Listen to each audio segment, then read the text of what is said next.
Okay, we are going to talk about applications of the standard form equations for lines. Number one here, demand functions. The consumer demand for a given product depends on its price. The demand equation for the Sicard wristwatch is 0.25x plus y equals 50, where x is the quantity demanded per week and y is the price in dollars. So, part A, what is the highest price theoretically anyone would pay for this watch? Well, if you look, this is standard form. Okay, so if you think about that, the highest price anyone would pay for the watch would be when there's no demand.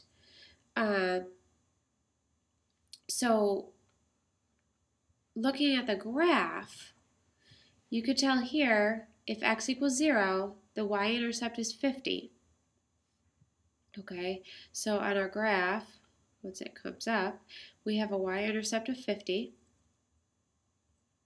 My pen is a little delayed here, sorry about that.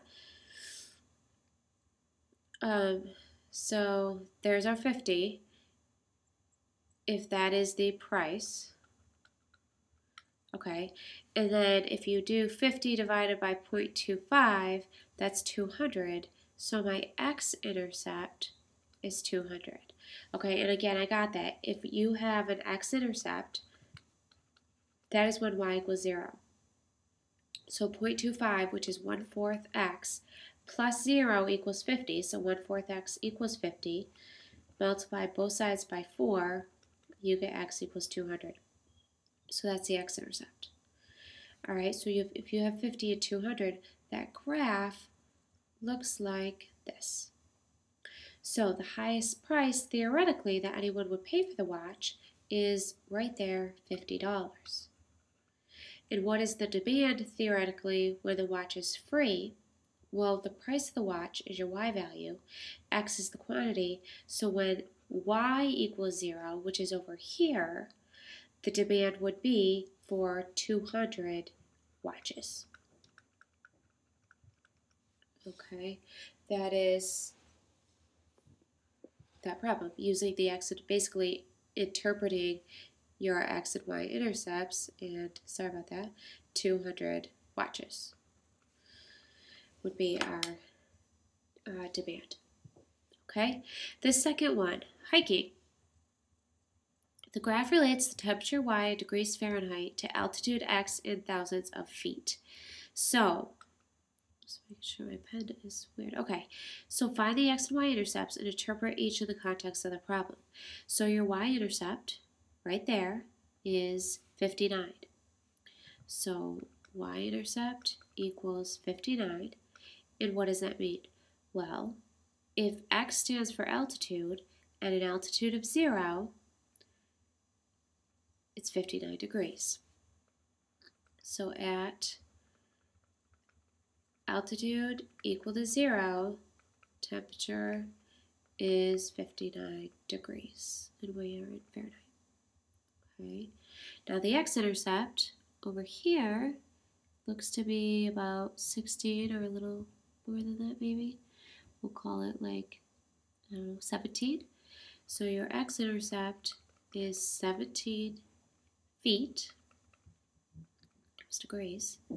And what does that mean? At a temperature of 0 degrees, the altitude is 17 feet. All right, so what is the slope of the line and what does that mean? All right, well here you basically have 2 points, 0 to 59 and 733.8. So basically, if you take those points, 0, 59, 7, 33.8, and you find your change in y and change in x. So 59 minus 33.8 over 0 minus 7. Let's see, that is 0.2, 5, and 2. So 25.2 over negative 7. Whatever that is, that's your slope. And what does that mean? So that's approximately 3.5 or so. So negative 3.5 or so. What does that mean in the context of the problem? For each, oh, and this is thousands of feet. Oh, 17,000 feet. I missed that, sorry.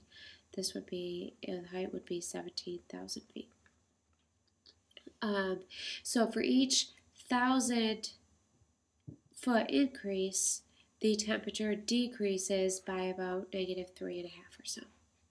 And that's what it means. Okay. The last slide is a you try. So this is one talking about gift cards for trading cards from a local store. So go ahead to try that, and the next class we'll go over it.